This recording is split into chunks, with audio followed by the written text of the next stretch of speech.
కూడా ఈ రోప్ లోపలికి ఉండండి. రోప్ లోపలికి ఉండండి దయచేసి. పాస్టర్స్ అందరూ ఎవరైనా సరే అనుకుంటున్నాను. Praise the lord. ఈరోజు ఆగస్టు 4వ తారీఖు సోమవారం 2025వ సంవత్సరం. మనం వీఆర్ ఇండియన్స్, మనం భారతీయులు.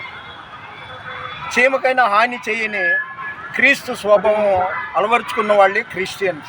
మరి అలాంటి క్రైస్తవుల మీద మతోన్మాదుల అర్థం పర్థం లేని దాడి చేయడం చాలా శోచనీయం. ఏదో ఒక చోట రెండు చోట్ల అనుకుంటే ఏదో, ఒకసారి ఏమో కొందమాలలో జరిగింది, మరొకసారి మణిపూర్లో. ఎక్కడ చూసినా భారతదేశం అనగానే ఇవి గుర్తుకొస్తుంది. క్రైస్తవులకి మనశ్శాంతి లేకుండా చేస్తారా, చూస్తారా? ఆయన రోషం గల దేవుడు. ఆయనతో పెట్టుకుంటే ఆయన బిడ్డలకి అన్యాయం జరుగుతుంటే పెడతాడు, ఎప్పుడో యాత పెట్టేస్తాడు. కాబట్టి క్రైస్తవుల జోలికి వెళ్ళమాకండి. మీలో ఎలాగా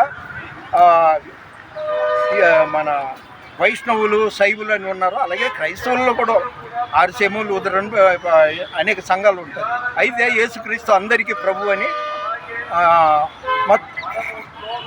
10:36 ఉంది. సరే, నేను మాటలు ముగిస్తున్నాను. తీసిన ఆయనకి ప్రత్యేక కృతజ్ఞతలు.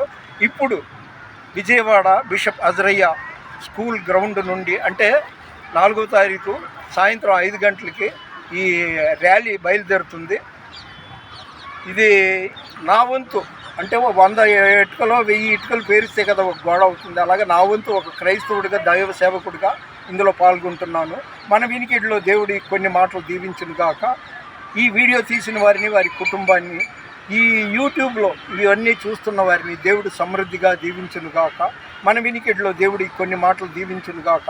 దేవుని పరిచర్యలో మీ రత్నం ఫ్రాన్సిస్. God bless you.